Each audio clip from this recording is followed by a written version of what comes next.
Ambil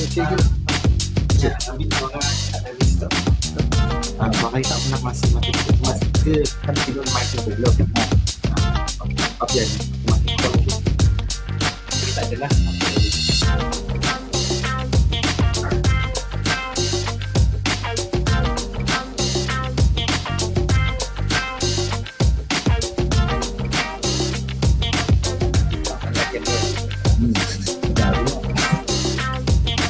Jadi nak call.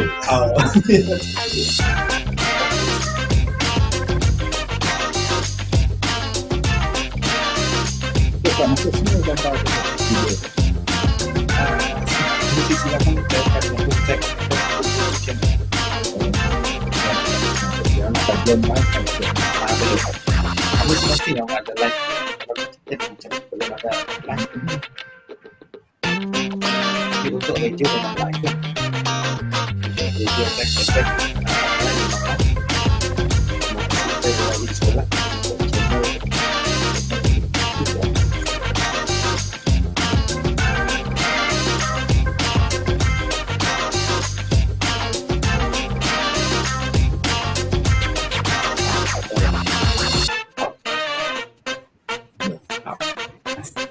Kita standby lah.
Okay. Hello. Ya.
Hi, good afternoon, Daniel.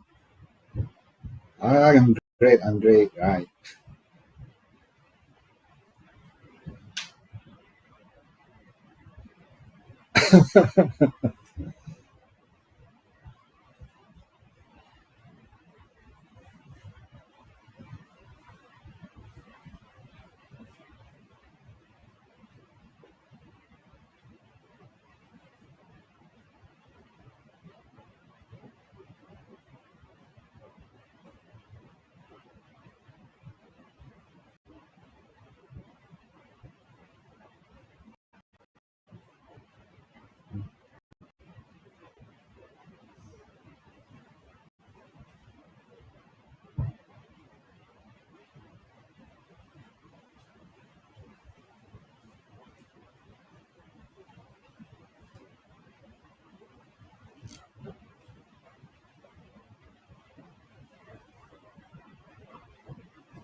Okay. Well, as we all know that Sukma or Malaysian Games is one of the games which started way back in 1986, and then this year will become the 21st series of Sukma. And of course, Sukma indeed one of the crucial platforms we are talking about on the we call it uncovering, developing, and strengthening the sports sectors for the country. Because all this while we can see there's a number of athletes actually we develop them through Sukma because Sukma is a platform for them to expose themselves to compete with other athletes from other states, for example. From there, then we spot the talents, and then some of them, those who excel in Sukma, been pulled over by the National Sport Council, the Negeri Sukan Negara, and then they've been trained in Kuala Lumpur, in Bukit Jalil, to represent the nation in the higher level competition. Namely, for example, like SEA Games, Asian Games, or even in Olympic. Even this year Olympic Paris, for example, from Sarawak, we have Bertrand Roddick, our diver, which going to compete in Paris Olympic for this year. Yeah, yeah, yeah. And then, of course, if you look at other countries, our neighboring country, Indonesia, they also have a similar type of game, what they call is Pekan Olahraga National. And then this year, we were informed that they're going to hold this Pekan Olahraga National in Banda Aceh in the northern Sumatra. It's something like similar like Sukma, where they're going to spot the talents in their country. Yeah. Sarawak has aspirations and an ambition to become, a leading force in the sporting scene in Malaysia by the year 2030.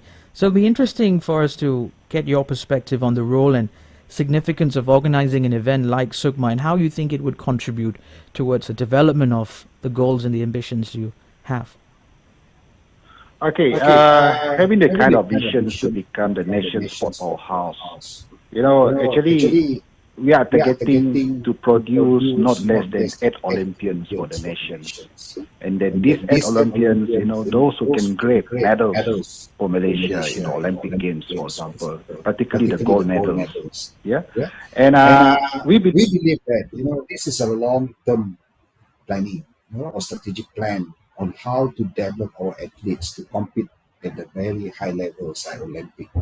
And then through Sukma, this is the first platform for the young athletes, to compete, to gain experience, and from that, then we're going to spot the talents, yeah, and then how to provide, the kind of training facilities, for example, and there's a lot of things. It's a combinations of not only the development of the athletes, but then again, we need to look into those facilities as well, those venues, the sport venues we're going to use to produce athletes. And not to neglect also, the subject of sports science, for example. The sports science is a very crucial subject now to develop an athlete. We can look into, those developed nations, for example, like New Zealand. Yeah, they really use this platform of sports science to develop their athletes. Even though New Zealand actually is a small nation, they only have around less than 5 million populations, and yet in Olympic Rio 2016, they can grab 19 gold medals. Can you imagine that? Crucial points over there. The introduction of sports science as well to be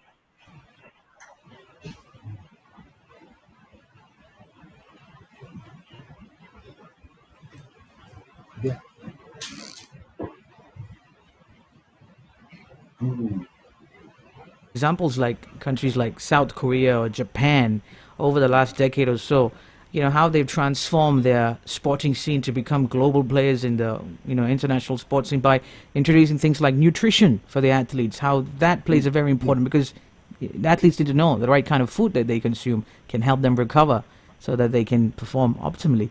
We'll touch on a little bit more on facilities like what you mentioned earlier, because I have some questions on that. But now let's shine the spotlight back on the upcoming Sukma Games. There will be 488 events currently. Will there be any increase in the number of sports events? Actually, you're talking about 488 events. Actually, based on the decision made by the Sukma Supreme Council or the Sukma Jawatan Kuasa Tertinggi Sukma, chaired by the Minister of Youth and Sport Malaysia, and the committee has decided that for this coming Sukma, we are going to organize the biggest Sukma ever. That is 37 sports, consists of 488 events. And then this is still depending on what we call a shortlist registrations. And then I was given to understand that the shortlist been extended until this coming Thursday for those states to come up with the last minute decisions to register their athletes. Yeah. And then it all depends on the shortlist registration. There might be slight reductions in terms of events. Yeah. But then again, we try our best, to meet with a target of 37 spots. Of course, there is a confirmed already with 37 spots, and then with 488 events. Yeah. But there is a slight possibility of reductions across the 37 sports that will be contested at these upcoming games. Any changes to the venues of the sports events, Morshidi?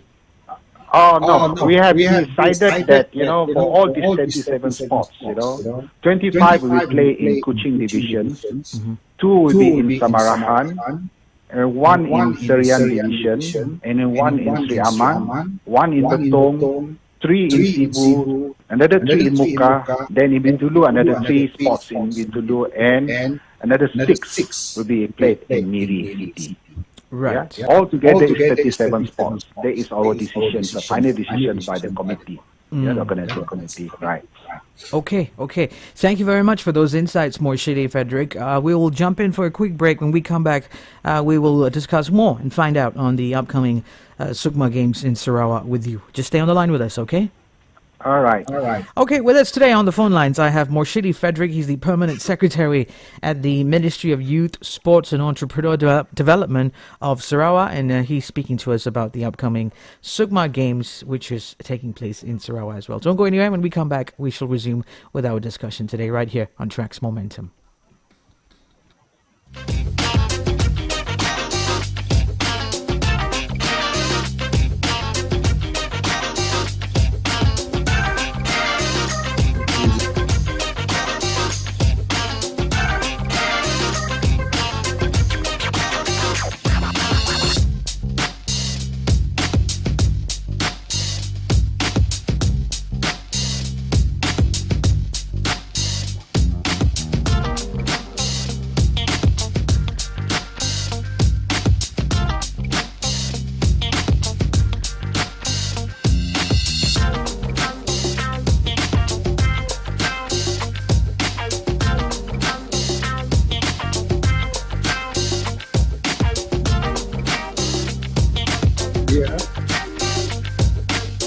Yeah, okay, right.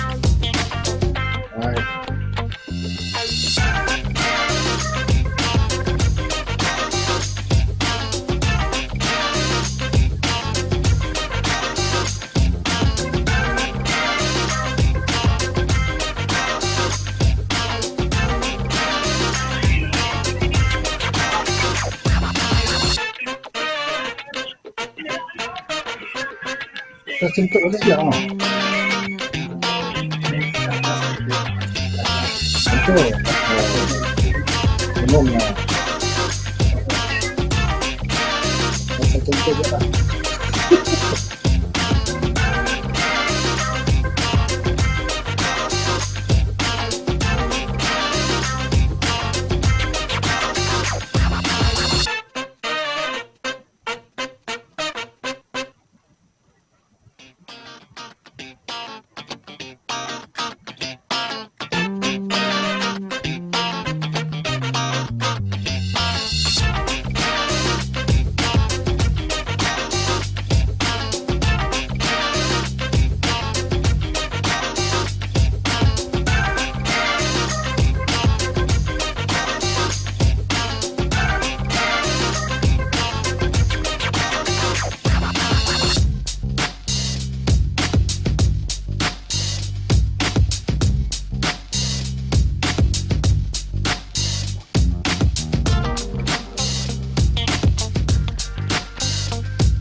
Good afternoon and welcome back to Tracks Momentum. My name is Anil on the mic, and we're having our second interview for the day.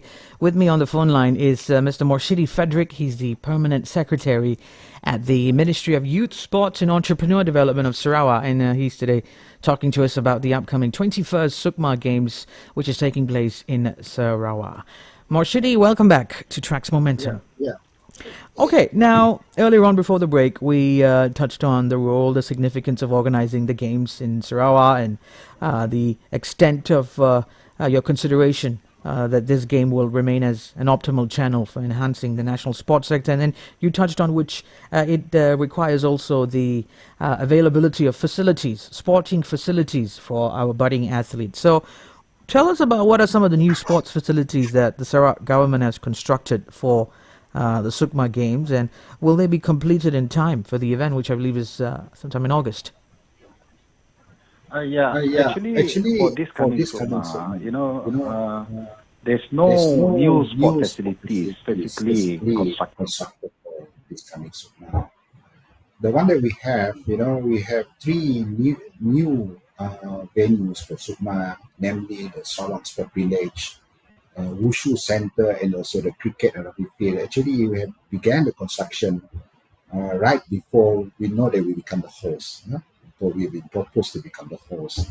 And then for other facilities, the upgrading works now is at the final phase of it, whereby the contractors, they are going to deliver those sport venues to us, as been specified in the contract. And then by the end of this month, I believe all the sport venues will be ready for Sukma.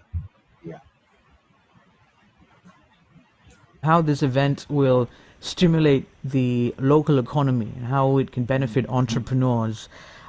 Give us a lowdown on some of the side activities that the Sarawak state government will implement to, provide adequate opportunities in the business sector for local entrepreneurs, for instance. Okay, for this coming Sukma, we have designed what we call that is Sukma Cannibals, which is going to give great opportunities for the local entrepreneurs, for example, to showcase the products, particularly those involved, in the craft business, for example, even those who involved in the food and beverages, for example, And then I can foresee that, those petty traders, those young entrepreneurs, they will take up. They will take up this opportunity, And then when we talk about the cannibal, it's not only in Kuching. Of course, the main one will be in our Celebration Square, just next to our stadium complex in Putrajaya, Kuching. But we also going to organize the same carnival in other cities and towns. For example, like in Miri, Bintulu, and in Sidu. Not only sporting events, but carnivals as well, yeah? Yeah. And you also touched on, the local craft, the handicraft, the local, sort of handicrafts that are made by local people. I think that's pretty cool as well, because if you remember the World Cup in South Africa, where people who visited South Africa for the World Cup were also captivated with the vuvuzela, the horns that we used, and that became a global obsession for some time. Remember that those horns, those very peculiar sounds that you would hear at almost every South Africa World Cup game, the horns, the vuvuzelas, yeah? Huh. So, I mean, is there anything in mind that you have? You guys, have a particular handicraft that you think will be very popular among, people who come for the Sukma? Yeah, for example, in Sarawak, we are very famous with meat, and then it become one of the authentic kind of passion right now when you wear beads, for example, And then we have a number of other handicrafts, in Sarawak, especially produced by our locals, because as you know that, in Sarawak we have 32, ethnics, we have 32 ethnics altogether. Can you imagine that every ethnic their own specialties in producing handicrafts, for example? So we believe that with this kind of big events, big tournaments like Sukma, this is the best platform for them, to showcase the products. And I believe our friends from other states, particularly those from Semenanjung, for example, when they come over, they will bring you back, bring you back as a goodies, as a presents for their friends, for their families, Over here, we don't really know much about what's happening over there when there's, like you mentioned, there's diversity, it's in abundance. And I'm sure these athletes, when they return home to the peninsula after participating in the games, they'll have a lot of stories to share of their experiences and the things they learned in Sarawak, yeah? Now, just moving on again now to, still touching on business, let's talk about the revenue, Morshidi. What is the estimated revenue that the Sarawak government projects to generate by hosting this game? Well, when you talk about revenue, for me, we cannot provide a comprehensive estimate of revenue. But then again, if you look at big tournament like Sukma, you have to think about the spin-off of economy. It's not only those who are involved in sports sectors, for example, and then because, of course we need transportation. Yeah. Those who are going to provide transport, they're going to gain profit from that. And then the same thing also, like I said earlier, that those who are involved in food and beverages. What about those who are providing accommodations like hotels, like homestays? Yeah. And then plus other things, these are spin-off of economy. That's the things that we have to think about, when we organize this kind of big tournament. Even those bigger the tournament like SEA Games, that's why some countries they really bid for it to organize certain big events. We have to think about the spin-off of economy, and then we involve a number of sectors.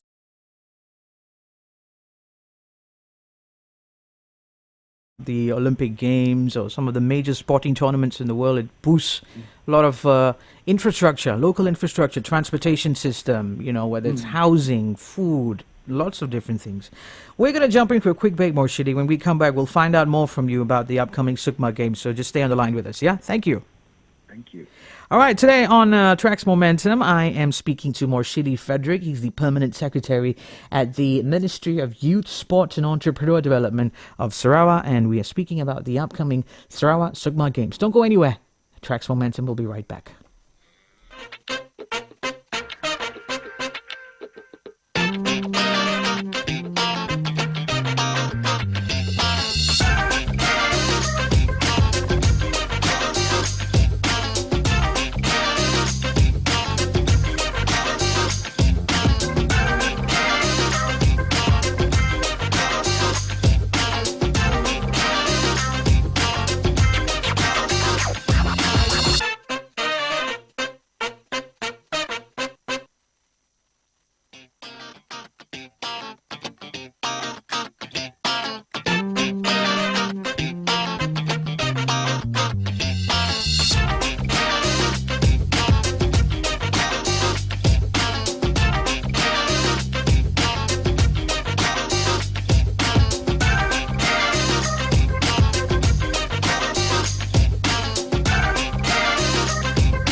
Welcome back to Tracks Momentum. We're in the third hour of the show where I am now speaking to Morshidi Frederick, the Permanent Secretary at the Ministry of Youth, Sports, Entrepreneur Development of Sarawak. And he's giving us all the details on the upcoming Sukma Games, which is taking place in Sarawak from August. And Frederick, Morshidi, welcome back to Tracks Momentum. Yeah. Okay, now we all know that, and I think you being at the forefront of organizing this event, it is never easy to put together a sporting event, be it big or small, whether it's at the state level, national level, or global level. A sporting event because it involves so many things, many stakeholders involved. You know, there's sponsorship, there's activation, there's venue, there's transportation, there's athletes, their well-being, anti-doping, so on and so forth. You've got to work with multiple organizations. It's a massive, massive undertaking. So, and I'm sure you must have encountered some challenges. So talk to us about some of the challenges you encountered and how you overcame them to see through that this event becomes a success, Morshidi. Okay, if you look at this coming Sukma in Sarawak, our main challenge is the tight time frame for preparations. We already know that, our turn to become the host for this Sukma in 2023, meaning that we only have 1 year to prepare. Yeah, if you compare with other Sukma, some of those states, and even our own experience previously, we have prepared for Sukma at least not less than 2 or 3 years. When come for the preparations, in order for us to provide the good venues for the sports. And then beside that also, we have to form a specific organizing committee, for example. But then again, our experience, in handling this coming Sukma, we have a very good support for our stakeholders, particularly from our state leader, from our Yang Mohamad Premier of Sarawak, and then also Yang Mohamad Minister for Youth, Sport and Entrepreneur Development of Sarawak, for example. They give us a full support, Right. And then we have formed the organizing committee, and then we have run through it, and then we have appointed a CEO to look for overall preparation for this coming Sukma. Yeah, either is for the venue, either is for the organizing part, or even for the contingent itself, for examples. Okay, great. All right, now let's move on to something that's a bit more interesting. When we talk about sports, we always like to debate on who we think would win. We always side with our favorite team, our favorite athlete, and so on. But rather, on this conversation, what will be apt is maybe we can talk about the expectations regarding the medal acquisitions. Of course, in the previous Sukma Games, Johor topped the list with 77 gold medals, and followed by Terengganu at 64, Wilayah Persekutuan 55, and Sarawak with 32. What are your expectations in terms of medal acquisition for the upcoming games, Morshidi? Yeah, these sort of things, even though it's okay. It's okay for us to debate about it because people love to prove us wrong, right? So we can. Even though our main goal, of course, we want to become the overall champion for this coming Sukma. Being the host state, of course, this is the best time for us to become overall champion. But then again, I will put this thing as some things like as a confidential issue here. Okay. Yeah, and then beside becoming the overall champion, for example, where we look at sport, it's not only to grab gold medals. Yeah. But the most important thing, the way I look into it, is the development of the athlete himself. Yes. For example, we have to look into those athletes who manage to break certain records. Be it the Sukma record itself, or even the higher tournaments, for example, like SEA Game records, Asian Game records. These are the things that if we look at the development of athletes. And then that's why for this coming Sukma, we have to comply with the sport requirement itself. For examples like, the timing system, we need to comply with the requirements by the Olympic Council of Malaysia. So that any records by the athletes themselves, it will be recorded properly and then it will be recognized internationally. That is another important element, the way I look into the development of athletes for overall. Right. Okay. Morshidi Frederick, thank you so much for setting aside your time over the last 30 minutes and speaking to us and giving us all the details and a better picture of the upcoming Sukma Games in Sarawak. We wish you nothing but the best, and we really want to see this event become a great event, of course, nevertheless. Any final words from you for our athletes, perhaps, or the Sarawak contingent as they prepare for the upcoming Games? Okay, for our own contingent, for example, I think that, we have to think back, in terms of the value when we're wearing a jersey, the Sarawak jersey, for example, Yeah. the values, and then apart from values, we have to look into the perseverance, the Yeah. resilience as an athlete, why we represent Sarawak, for example. And then we must come up with a good sportsmanship. Yeah, yeah. When we fight in the battlefield, for example, full with sportsmanship. And then the most important thing is the team spirit, Of right? course. Because for me, there's no individual is bigger than the team, right? Of course. And then I just take examples like New Zealand, for example, for those children in New Zealand, those who love rugby, for example, Yeah. I think almost all of them, their dreams about wearing The All Black jersey. Yeah. Yes, All Black jersey. Could you imagine that, what is the purpose for them to wear All Black jersey? Because for me, purpose is bigger than a goal. Yeah. When you wear a black jersey, meaning that you really fight for the country. The spirit is there. Sure. And then you are going to pass the jersey to another generations. You're going to leave behind a big legacy, even to the extent that the player who pass the jersey to the next generation, they have to ensure those whoever, taking the jersey from them, to ensure another success for New Zealand, for example. That is the spirit that we want to build here and there, for example.